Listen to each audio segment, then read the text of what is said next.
ntambudde ekibuuzo ekyo ngenda kiddamu nti mukama enzigi zaggula. For example nga bwembuuziza wali ndi mukola oluyimba naye concerts zino mu nsi zaabwe sizo tezibanyangu za kutegeka era abasinga beba okubeera truthful abasinga kubalwa okukola concert ey'engombo. For example, Joyous Celebration omwami bwava balina annual concert gye bakolanga team. Joyous Celebration evamu abayimbi ab'amaanyi banene bawerako, so bagikolanga team naye bwe balwa okukola ekintu nga ye. However, nze sitoma siri competition ya nange bampe nyimbemu. Actually nza mukama ekyo yakinsasira kuva nasandika okuyimba toli kiwulira nti nze newe nali ntandika nga sina bakulu sabeerako mu kavuyo ka bampe neetunde bampe kyemmanyi kiri kimu nti nze omutima gwange guli kuyimusa Yesu. Buli alina ekirabo nze munoonya najja nakati tafali ku Uganda naye ate mukama nange nzigulidde wensi. I've been in Europe, I've been in South Africa, mbaddeyo nandi basibeerako concert ya Bebe ya David G. Niwe akali tulimukola projects kati enzigi ziguddwa. Who knows tomorrow nja kwera concert yawe naye nga bakugambye amala emyaka 5 nga takoze ninze mukama twadde mukisa wano tulina obusobozi buli mwaka sobola ekintu n'emirundi 2 n'ekikola ye kyatasobola iwe bange waabwe it's crazy. Musumba awe nyine ulotambudde twakala bango ogenzeko ne South Sudan abantu basinga wano balina perception te Sudan ekiriyo kiri ku experience n'okutuuka ng'obeera ng'ogenda oyingira abantu Sudan. Yes, kati South Sudan, yes, nsi nto, it's a very young country. Togisuubira kwenkana Uganda ate ekirala liri ddungu kati ngusanga esinga nto ate nga ddungu musana mungi, so waliwo ebintu ebiri natural or what we call nature nga toyinza kubiwakanya.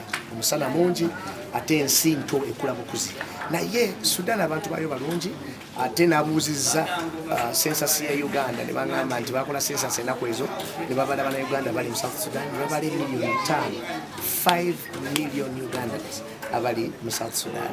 Amakanisa galiyo 10 nabadde mu lukuŋŋaana lw'abasumba. I was speaking to the leaders. Twadde ne worship night ku Lwokusatu, did Wednesday worship night. Big Uganda bangi babaddeyo.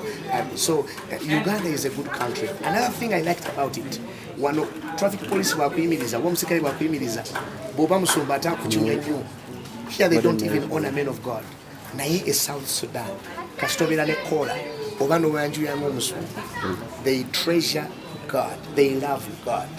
Bagala nnyo Mukama. So nsi ekyakula toyinza gigeraganya ne Uganda, eri mayiro nyingi kuva ku Uganda. It's way back behind Uganda. However, it's a growing country. Baketwala ennaku zino juzi emyaka tezinawera na 10 nkyanga babeera independent. Actually Uganda ibadde bayangu tekutengera, but it's a good country. It's a good country. Ebya economy yaabwe yo ebadde eguddemuko, dola yaabwe yagudde era sente za okwata akaveera ka sente bwe tufuna mu dola 5. You know, so their economy is not good. They are not doing good economically, but ng'abantu they are receptive ate bana Uganda bangi nadde mu komite y'abana Uganda we n'abadde kyakyafe abadde wadde n'omuzikiti nga bw'abana Uganda nga munene beekola mu myuga bagula ettaka ne bazimba makyaki g'abana Uganda baguza amataka ne bazimba abantu. People are blessed. Musombeka nkisembayo oleeta abayimbi bano ab'e Bulaaya ne bajja wanene tekikumenya nnyo ng'ate onomya sente zizimba kyaki? Kyaki yakuzimba abantu bangi balooza kyaki biina kuba bizimbe naye abamanyi Bible bakimanyi nti mu ndagaano empya oba kyaki the early church tukita early church Kristo nga amaze okuzuukira ekkanisa yasooka tebyali bizimbe, bamiitinganga wansi wa miti, bamiitinganga manyumba g'abantu naye kyasinga mu kukola kuzimba abantu. Omulimu gwa kyaki omukulu kuzimba bulamu bw'abantu, so si kuzimba bizimbe binene kyokka. Osobola obuzimbe bunene n'otazimba bulamu bw'abantu batozimba kyaki. So kyaki esooka kuba bulamu bw'abantu. Ensonga enteesa bano abantu bamanyi nti balina kye balina ekigenda okuyamba emirimu gyabo. So one of the ways of building church is building the lives of people. Sezo ndeze ndowooza nti okuleeta bano abantu nakyo mba nzimba kyaki kubanga awatali bantu tewali kyaki. Omuntu takyusibwa. Kankubuulira bano abantu bwe bajja, people love God. They have that presence with the Lord. So financial things over chinkosa na ye definition ya church entufu ate ndi mu kuzimba kanisa na ndeta Musumba government evudde ne bateeka etteeka ku machachi eriba governing. Recently twalabye abasumba nga bakunganidde ku chachi y'omusumba Pastor Kayanja. Wabaddeyo oba etteeka walimanyako? Sinaba kubeerayo ate sinaba kubyetegereza bulungi kirabika kipya. However, tubalina fraternities eziri registered ezirabirira amakanisa gaba Pentecost. Wakumata wamadde aka loophole whereby oli asobola okubeera independent naregistenga church ye nga NGO na government organization nabeera nga asobola okubeera independent. That's why Pentecostal churches affe zibadde n'obuzibu obuntu oli asobola okuba independent byonna byakola nobanga tolina bukolaki bw'omusonga mu kubanga tomufuga, but tebitandise kati okubanga tulina fraternities oba ngiyite bodies ezitugoverninga. Tulina baffe, tulina National Federation of Born Again Churches, NAFBAC n'endala ndowooza ng'emu nze zemanyi, and we affiliate to a church affiliates to whichever he decide. Kati ekyo kipya sinakyetegereza nyinza obutagwa community yakyo. Musumba bwetwava mu kivulu tewalabika tuyinza oba twalaba abantu nga akasente tekaliyo oba tuyinza oba nga abantu baali batono esente nga bafuna. How was the show? Ekisooka njagala kwebaza bannayuganda bampagira mwe muli mu media mukimanyi si kyangu okutegeka concert bwetyo nga tolina sponsorship n'ofutavaayo n'amabanja. Neebaza Mukama ekisooka I registered success tegali saamalira mabanja nyinza obutogera figure y'akasente kenakolawo naye saamalira mabanja, but remember it was not sponsored. Sign of a sponsor nakimiramu nganze nenkabira bannayuganda bannange ne banzirukirira newankubadde nti for example si nze ebbanga lyemaze mu gospel industry siwulirangayo concert omuntu wakwata miliyoni 6 olina kwata miliyoni 2 olina kwata miliyoni 3. So in all my life of ministry, so I think it was a big success okufuna naliawo nolaba minister najja nga tewamuyise, MP najja nga tewamuyise, ne bagamba nti oli RDC wejini nga tewamuyise. Negamba I think people are starting to love gospel music more than they did before. So I ntitwalanga success. However, omulama gwali gwa kunonya sente z'ettaka. Sente z'ettaka tezavaayo kubanga olulumbi lunene nesinza gamba nti yatusala kyengamba nti houses nanange nga nsanyusa okubalaba. 2020, when did you come here? 2022 we had a wonderful worship night here. Twalina ekiro ekirungi naye abantu bangi tebanenya after nebagamba noleeta omusajja oyo netutamanya. We had, after you had left, I had complaints from different church leaders. You brought such a powerful man, the worshipper, and we did not know.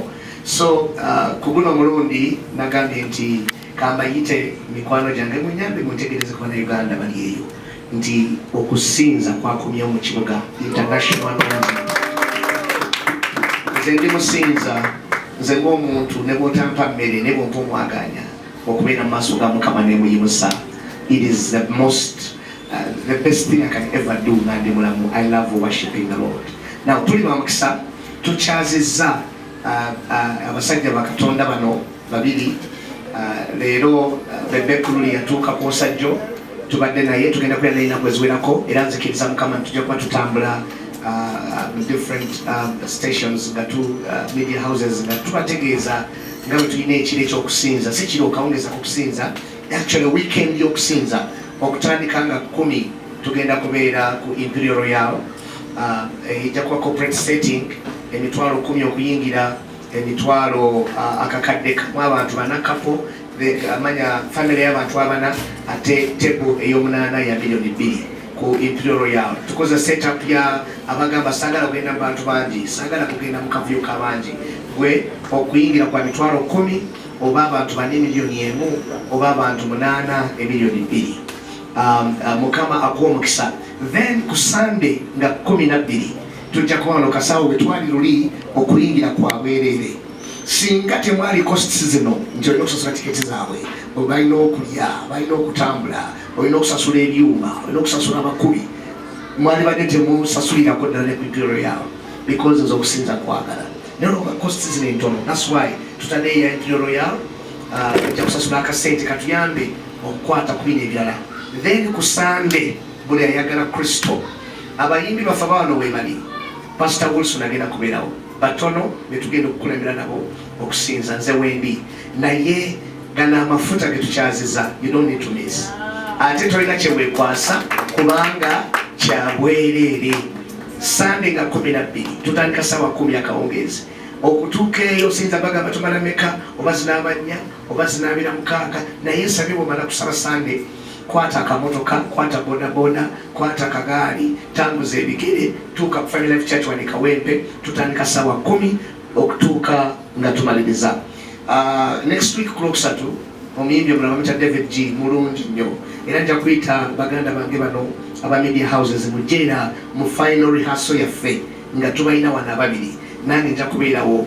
Pastor Wilson Bugembe nsuubira yinza naye okubeerawo. Team esimbe nekola on Friday and on Sunday. Actually kyesibagambye nga mwenda olwokuna tutandika kwa Worship House akawungeezi then 10 ku Imperial Royal 12 ku Family Life Church. So nga 12 akawungeezi tolina kiwekwasa mama tata abaana mujje tutendereze Mukama.